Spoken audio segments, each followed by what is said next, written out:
నమస్కారం. ఇది సంగతికి స్వాగతం. వసుదైక కుటుంబం, ప్రపంచం మొత్తం ఒకటే కుటుంబం. ఒకటే కుటుంబం అంటే ఇచ్చిపుచ్చుకోవాలి, సర్దుకోవాలి, సహకరించుకోవాలి, అందరికీ సగౌరవంగా బ్రతికే దారి కావాలి. అలానే మంచికి వాడని మతం నిరుపయోగం. మతం అనే పదం వెనుక అసలు మర్మం ఇదే. ఈ వాస్తవం గుర్తిస్తోంది ఎంతమంది? ఫలితం కుటుంబంలో కొందరికి అన్నీ ఉంటే మరెందరికో ఏమీ లేని పరిస్థితి. ఆకలి దప్పులు, గుక్కెడు రక్షిత మంచినీరే కరువు, ఆరోగ్య సంరక్షణ, పారిశుధ్యంలో వెనుకబాటు. ఇందుకు వారు భారీ మూల్యం చెల్లించాల్సి వస్తోంది. లక్షలాది మంది సమిధులుగా మారుతున్నారు. నివారించగల అనారోగ్యాలతో పసి ప్రాణాలు పసివాడుతున్నాయి. వాటికి అంతమెక్కడ? ఇదే అంతర్మథనం నుంచి ఉద్భవించిన వినూత్న వేదిక global inter faith wash alliance. సమాజమే దేవాలయం, ప్రజలే దేవుళ్ళు, యుగపురుషుడి మార్గంలో నవసమాజం దిశగా తొలి అడుగులు వేశారు. మతం పేరుతో, వర్గం పేరుతో రగిలే రావణ కాష్టాలు కాదు కావాల్సింది. ప్రతి మతం, అభిమతం, జనహితమనే సందేశాన్ని విశ్వవ్యాప్తం చేస్తున్నారు.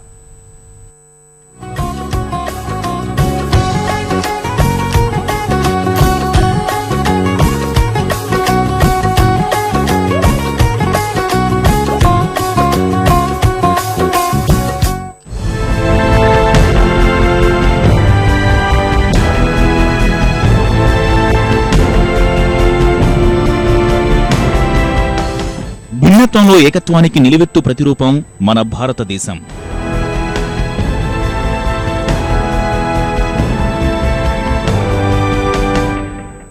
నూట 25 కోట్ల మందికి పైబడుతున్న అశేష జనసందోహాన్ని ఏకతాటిపై నిలుపుతున్నది ఇదే భారతీయ ఆత్మ. ప్రాంతాలు, భాషలు, మతాలు, ఆచారాలు, సంప్రదాయాలు ఎన్నైనా అంతా సేదతీరేది ఆ త్రివర్ణ పతాకం రెపరెపల్లోనే.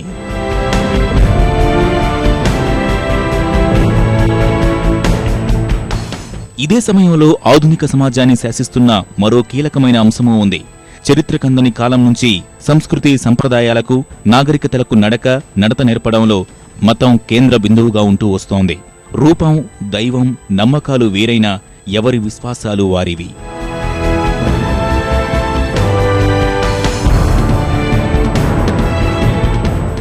మానవత, నైతిక విలువలు పెంపొందించడంలోనూ మతానికి ఎంతో ప్రాధాన్యమే ఉంది. అసలు సమాజం నిర్మాణం జరిగింది, మనుగడ సాగుతోంది ఆ మత సామరస్య పునాదులపై అన్న అతిశయోక్తి కాదు. విలువలు, జీవన విధానాలను అన్యోపదేశంగా అందించేవి మతపరమైన మూలాలే. మన దేశంలో 99% మంది ఏదో ఒక మతం పట్ల విశ్వాసం కలిగి ఆచరిస్తున్నవారే. హిందూ, ముస్లిం, క్రైస్తవం, సిక్కులు, బౌద్ధులు, జైనులు, మరెన్నో శాఖలు, వాటికి ఇంకెన్నో ఉపశాఖలు.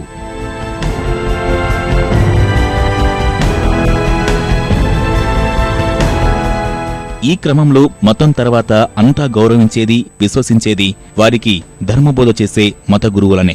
మన జీవితంలో ప్రతి పుటలో వారికి ప్రత్యేక అనుబంధం ఉంటుంది. ఇలాంటి సమయంలో 2013 అక్టోబర్ 3న ఓ సరికొత్త సాహసోపేత నినాదం వినిపించారు నాటికి ప్రధాని అభ్యర్థిగా ఉన్న నరేంద్ర మోదీ. ముందు శౌచాలయం, తర్వాత ఆలయమంటూ స్వచ్ఛత, స్వాభిమాన క్రతువుకు శ్రీకారం చుట్టారు. मैंने मेरे राज्य में बड़े हिम्मत के साथ एक बात कही है और लगातार कहता हूं. जो मेरी छवि है वो ये हिम्मत नहीं कर सकता है, लेकिन मैं करता हूं. मैं कहता हूं पहले शौचालय फिर देवालय. ఈ అంతర్మథనం నుంచే global interfaith alliance for wash జీవా అనే వినూత్న ప్రయత్నానికి అంకురార్పణ జరిగింది. గతానికి భిన్నంగా స్వచ్ఛతా సంకల్పంతో వివిధ మతాలకు చెందిన పెద్దలు అంతా ఒకే వేదికపైకి రావడం ఇదే తొలిసారి. ఐక్యరాజ్యసమితి, విద్యా సామాజిక సాంస్కృతిక సంస్థ, యునెస్కో, యుఎస్ఎయిడ్, నెదర్లాండ్ ప్రభుత్వం, భారత రక్షణ పరిశోధనా సంస్థ DRDO భాగస్వామ్యంతో ఈ సత్సంకల్పానికి ప్రతిజ్ఞ చేశారు. అంతర్జాతీయంగా చూస్తే అనేక మతాలను అనుసరిస్తున్న 500 కోట్ల మందికి మార్పు మంత్రాన్ని ఉపదేశించడమే ఉద్దేశం. ప్రతి ఒక్కరికి సురక్షిత మంచినీరు, పారిశుధ్యం, ఆరోగ్య సంరక్షణ అందించడమే లక్ష్యం.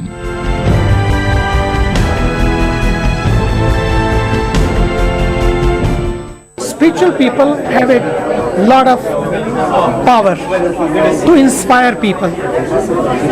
Information is all over. but people need inspiration. Teaching is all over. People need touch.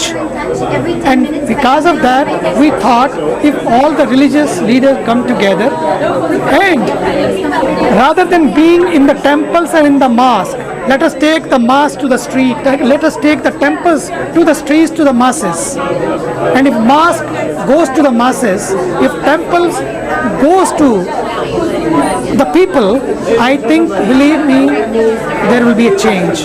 And for that change, we are together, we are one, and founded this Jiva, Global Interfaith Wash Alliance.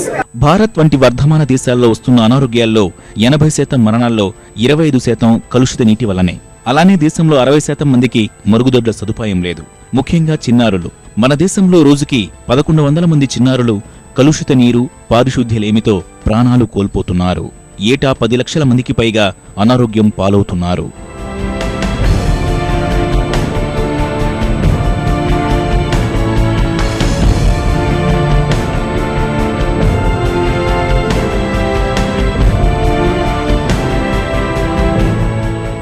పాఠశాలల్లో మరుగు సౌకర్యం లేని కారణంగా ప్రాయానికి వస్తున్న విద్యార్థినిల్లో ఏటా 24% మంది బడికి దూరం అవుతున్నారు.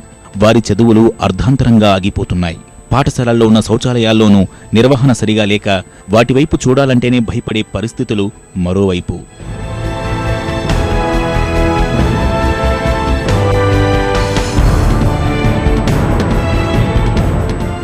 ఇదే సమయంలో చిన్న చిన్న విషయాల్లో అవగాహన లేమి, అపోహలతో భారీ మూల్యాన్నే చెల్లించాల్సి వస్తోంది. అందుకు పరిష్కారాలు అందించే క్రమంలో గ్లోబల్ ఇంటర్ఫెయిత్ అలియన్స్ ఫర్ వాష్ మార్చాలని నిర్దేశించుకున్న అంశాలు చేతుల శుభ్రత, పరిశుభ్రత, పారిశుద్ధ్యం, రక్షిత మంచినీరు, వ్యాక్సినేషన్, మరుగుదొడ్ల ఆవశ్యకత. కారణం, చేతులు పరిశుభ్రంగా ఉంచుకోవడం వల్ల 50% అతిసారం కేసులు తగ్గించవచ్చనే చిన్న వాస్తవం.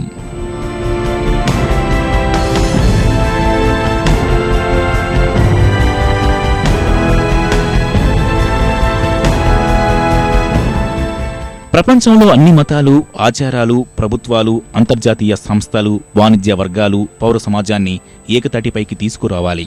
లక్ష్య సాధన కోసం మతగురుల ద్వారానే స్ఫూర్తి సందేశాన్ని విశ్వవ్యాప్తం చేయాలి. వాటికి అనుగుణంగానే గ్లోబల్ ఇంటర్ఫెయిత్ అలియన్స్ ఫర్ వాష్ ఇప్పటికే ప్రయత్నాల్ని వేగవంతం చేసింది. పాఠశాలలు, మహిళా కేంద్రాలు, గ్రామాల్లో సురక్షిత మంచినీరు, పారిశుద్ధ్య సౌకర్యాలు మెరుగుపరిచే కార్యక్రమాలు చేపట్టింది. చేయి కలుపుతున్న మత పెద్దలు వారి వారి పరివారం ద్వారా ఈ అంశాలపై అవగాహన కలిగించే ప్రయత్నాలు చేస్తున్నారు.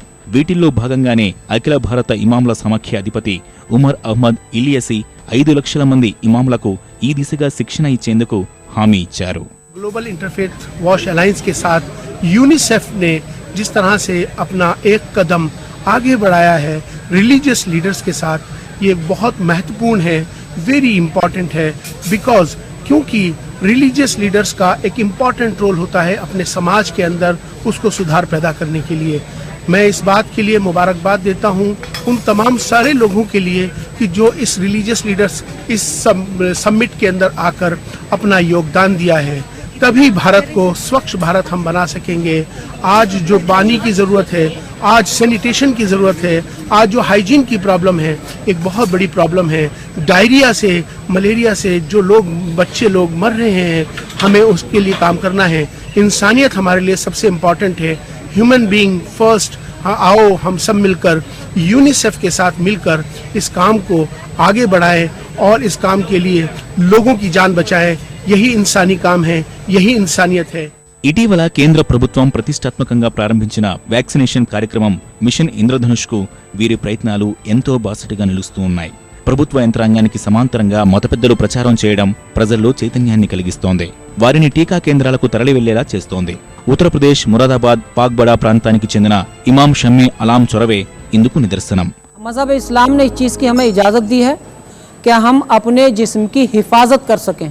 तो ये 7 जानलेवा बीमारियों के ताल्लुक से जो टीकाकरण किया जाता है, संपूर्ण टीकाकरण, मैं आपसे मुअद्दिबाना गुजारिश करूँगा कि आप लोग టీకాకరణం అపోహలతో టీకాలకు దూరంగా ఉండే వారిలో అవగాహన కలిగించడానికి ఆయన చేసిన కృషి ఎంతో మందికి ఆదర్శనీయం కూడా.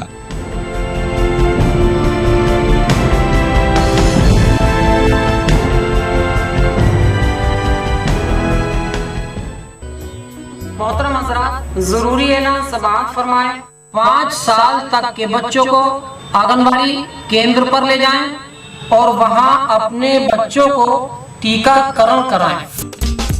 इमाम साहब ने समझाया बच्चे जब सेहतमंद रहेंगे जब भी तो मतलब जाएंगे पढ़ने, हर चीज़ में जब सेहतमंद रहेंगे तो ये इन्होंने इस तरह समझाया तो हमें समझ में आ गई फिर इनकी, तो हमने फिर टीके लगवाने शुरू कर दिए। జీవా చొరవతో పాఠశాలల్లో అవగాహన కార్యక్రమాలు నిర్వహిస్తున్నారు. వ్యక్తిగత శుభ్రత, పారిశుద్ధ్య ఆవశ్యకతను వివరిస్తున్నారు. చేతుల్ని పరిశుభ్రంగా ఉంచుకోవడం ద్వారా ఎన్ని ఉపయోగాలున్నాయో తెలియజెప్తున్నారు. అతిసార, శ్వాస సమస్యల నుంచి ఎలా తప్పించుకోవచ్చో పిల్లలకు వివరంగా చెబుతున్నారు. ఆటాపాట, ఇతర కార్యక్రమాల ద్వారా విషయాన్ని సులువుగా అర్థమయ్యేలా చేస్తున్నారు. కేంద్ర ప్రభుత్వం పిలుపునిచ్చిన స్వచ్ఛ భారత్, స్వచ్ఛ విద్యాలయ కార్యక్రమానికి మద్దతునిస్తున్నారు. ఆ స్ఫూర్తితో మహారాష్ట్రలోని ఆ పాఠశాల సాధించిన ఫలితాలు అబ్బురపరుస్తున్నాయి.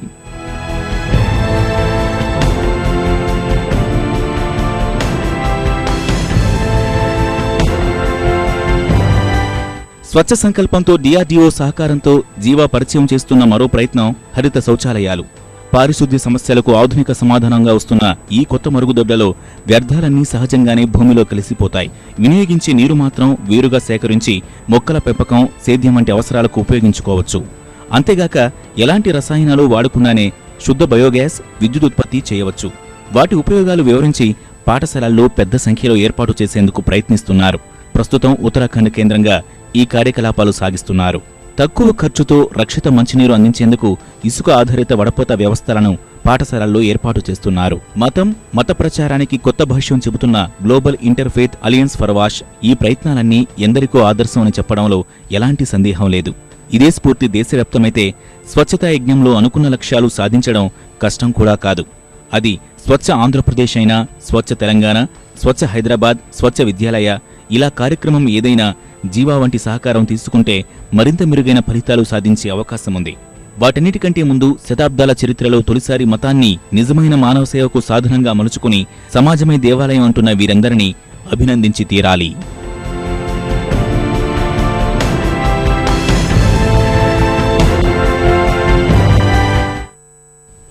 కొత్త పుంతలు తొక్కుతున్న సాంకేతికత, కోకొల్లలుగా పుట్టుకొస్తున్న నూతన ఆవిష్కరణలు కొన్ని మానవ సమాజం ఎదుగుదలకు సహకరిస్తుంటే ఇంకొన్ని మనిషిలోని దిగజారుడుతనాన్ని పెంచి పోషిస్తున్నాయి. ఈ కోవలోకి వచ్చేవే సీసీటీవీ కెమెరాలు. భద్రతాపరంగా ఉపయోగిస్తే నిఘా నేత్రాలు, ఇతరుల వ్యక్తిగత జీవితంలోకి తొంగి చూడడం కోసం వినియోగిస్తే రహస్య కెమెరాలు. పెద్ద పెద్ద వాణిజ్య సముదాయాల్లో, కళాశాలల్లో, బడిలో, అతిథి గృహాల్లో, బట్టలు మార్చుకునే గదుల్లో, శౌచాలయాల్లో, స్నానపు గదుల్లో ఎవరికీ కనపడకుండా నక్కి ఉండే కెమెరాలు స్త్రీల ఆత్మగౌరవాన్ని అడకెత్తరిలోకి నెడుతున్నాయి. వాళ్ల వ్యక్తిత్వాన్ని చిదిమేస్తున్నాయి. కొందరు మగాళ్లను ఇప్పటికీ వదలని మధ్యయుగాల పోకడలు సాంకేతికత సాయంతో వెర్రితలలు వేస్తూనే ఉన్నాయి. ఫలితంగా ఏ తప్పు చేయకున్నా ఎంతో మంది మహిళలు నరకయాతన అనుభవిస్తున్నారు. సాక్షాత్ కేంద్ర మంత్రి కూడా ఈ రహస్య కెమెరాలకు బాధితురాలు కావడమే పరిస్థితి తీవ్రతకు నిదర్శనం.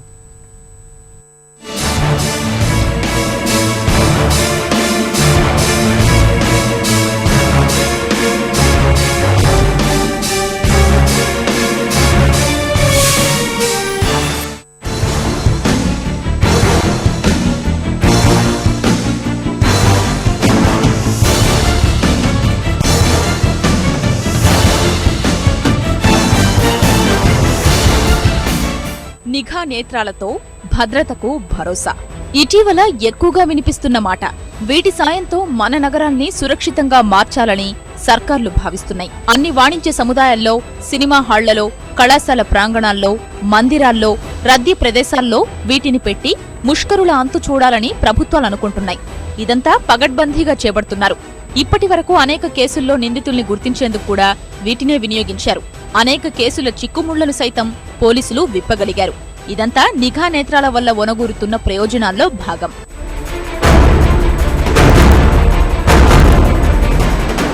నాణానికి బొమ్మ, బొరుసు ఉన్నట్లే ప్రతి వస్తువుని మంచికి వాడొచ్చు, చెడుకు వినియోగించొచ్చు. మంచి కోసం వాడితే అది సమాజ పురోభివృద్ధికి ఎంతగానో ఉపయోగపడుతుంది. అలా కాకుండా చెడు కోసం వినియోగిస్తే ఎంతో మంది జీవితాల్ని ఛిద్రం చేస్తుంది. నిఘా నేత్రాలు కూడా ఇలాంటివే. వాణిజ్య సముదాయాల్లో జరిగే అవకతవకల్ని నిరోధించడం కోసమంటూ పెట్టిన ఎన్నో నిఘా నేత్రాలు వినియోగదారుల వ్యక్తిగత భద్రతను ప్రశ్నార్థకంలోకి నెడుతున్నాయి.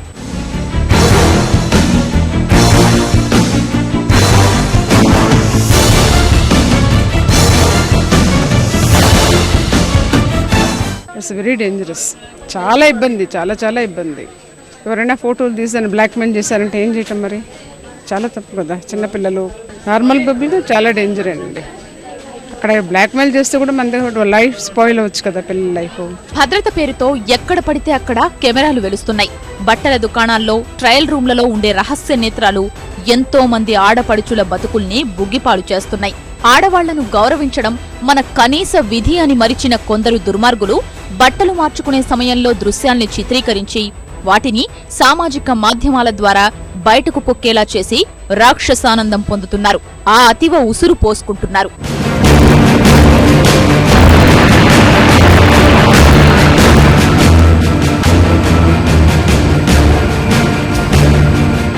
మాకు పేరెంట్స్ బయట నుంచోని వీళ్ళు లోపలికి వెళ్ళి ట్రై చేసి వస్తున్నారు, కానీ మాకు అది కూడా చాలా భయంగా ఉంది. వాళ్ళు ఎలాగా దురుపయోగం చేస్తారేమో అది అనేసి ఆ కెమెరాస్ అవన్నీ వేరే వాళ్ళు చూపించి బాయ్స్ అవన్నీ చాలా అడ్వాంటేజ్ తీసుకుంటారేమో మాకు చాలా భయంగా ఉంది. సామాన్య మహిళలకే కాదు, సాక్షాత్ కేంద్ర మంత్రికి ఇలాంటి చేదు అనుభవమే ఎదురైంది. కొద్ది రోజుల క్రితం కుటుంబంతో కలిసి గోవా విడిదికి వెళ్లిన మంత్రి స్మృతి ఇరానీ ఫ్యాబ్ ఇండియా వస్త్ర దుకాణంలోని ట్రయల్ గదికి దగ్గర్లో రహస్య కెమెరాను గుర్తించడం అప్పట్లో కలకలం రేపింది. వెంటనే స్పందించిన ఆమె పోలీసులకు ఫిర్యాదు చేశారు. ఈ విషయంపై దేశవ్యాప్తంగా నిరసనలు వ్యక్తమయ్యాయి. పార్టీలకు అతీతంగా అందరూ స్మృతికి మద్దతుగా నిలిచారు.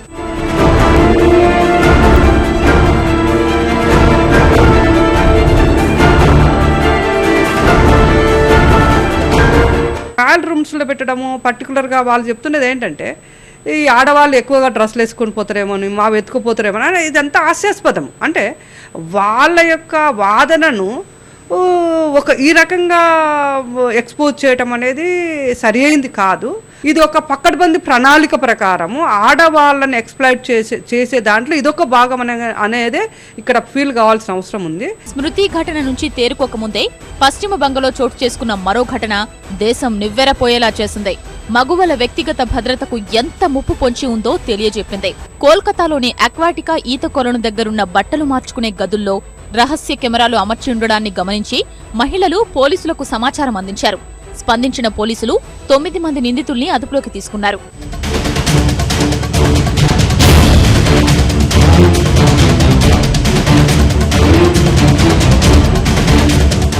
సాధారణ ప్రజానీకమే కాదు, సినీ నటులకు ఇలాంటి చేదు అనుభవాలు ఎన్నో ఎదురవుతూనే ఉన్నాయి. ఆ మధ్య ఓ కథానాయిక స్నానం చేస్తున్న వీడియో బయటికి పొక్కడం సంచలనం రేపింది. తమిళ నటికి సంబంధించిన వ్యక్తిగత ఫోటోలు నెట్టింట్లో కనిపించడం వివాదాస్పదమైంది. ఫలితంగా ఎక్కడికైనా వెళ్లాలన్నా, ఏదైనా హోటల్లో దిగాలన్నా కూడా కథానాయికలకు కంగారు పుడుతోంది. హైదరాబాద్లోనూ ఇలాంటి ఘటనలు అనేకం వెలుగు చూశాయి.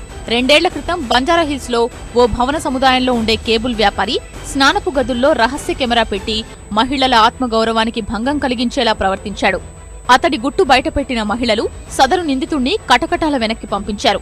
మాదాపూర్లో ఓ సాఫ్ట్వేర్ ఉద్యోగి తన సహోద్యోగి వ్యక్తిగత చిత్రాలు రహస్య కెమెరాతో చిత్రించి ఆమెను వేధించడం మొదలుపెట్టాడు.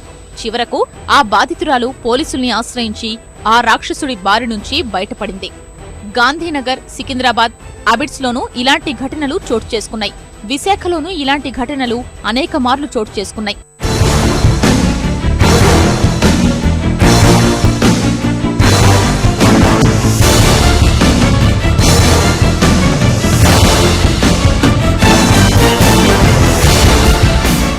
రూమ్స్ లో ఇలాంటి సీక్రెట్ కెమెరాస్ పెట్టడం I really feel it's very cheap thing which Indian కల్చర్లో ఉండకూడదు అసలు.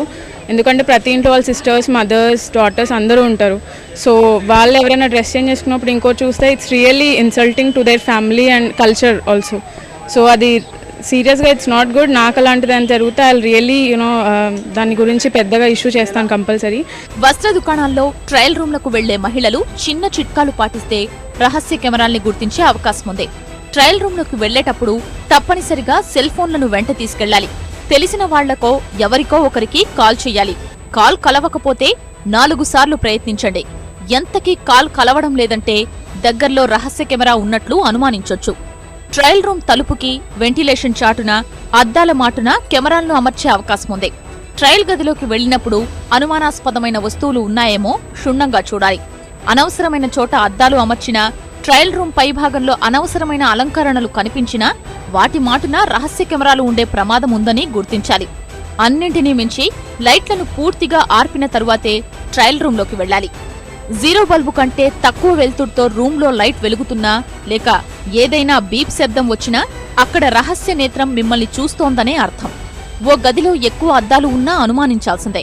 ఆ అద్దం మాటన రహస్య నేత్రాలుండొచ్చు. ఈ మాల్స్లో ఏదైతే ఆడవాళ్ళు వెళ్ళి మార్కెటింగ్ చేస్తున్నారో, షాపింగ్ చేస్తున్నారో వాటిల్లో ఈ రహస్య కెమెరాలను ఎందుకు పెడుతున్నారు? ఈ రహస్య కెమెరాలను పెట్టడం చేత అసలు ఏ క్రైమ్ను వీళ్ళు కట్టుదిట్టం చేయాలని అనుకుంటున్నారు? అసలు దీని రహస్య కెమెరాల యొక్క ఫస్ట్ ఆఫ్ ఆల్ తెలుసుకోవాల్సింది ఈ రహస్య కెమెరాలు దేని కొరకు ఉపయోగించాలి, ఎందుకు ఉపయోగించాలి, ఎవరు ఉపయోగించాలి అనేది.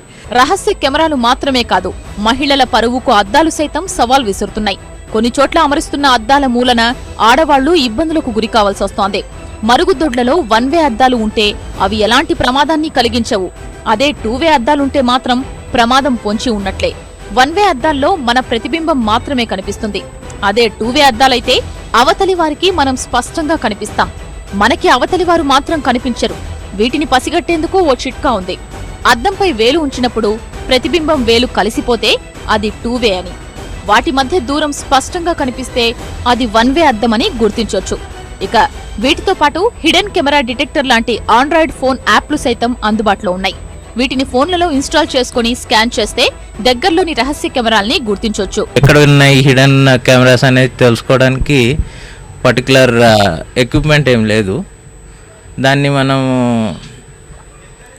కొన్ని యాప్స్ ఉన్నాయి, వాటి వల్ల అంటే any recording of electronic equipment మనం స్టాప్ చేయొచ్చు, అవి యూజ్ చేసి చేసుకోవచ్చు. వ్యక్తిగత స్వేచ్ఛ ప్రతి ఒక్కరికి ఎంతో అవసరం.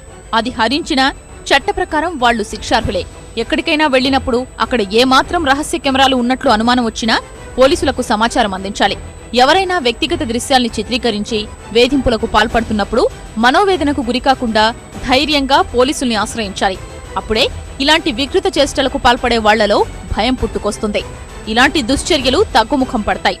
ప్రభుత్వాలు కూడా ఇలాంటి నేరాల విషయంలో కఠినంగా వ్యవహరించాలి.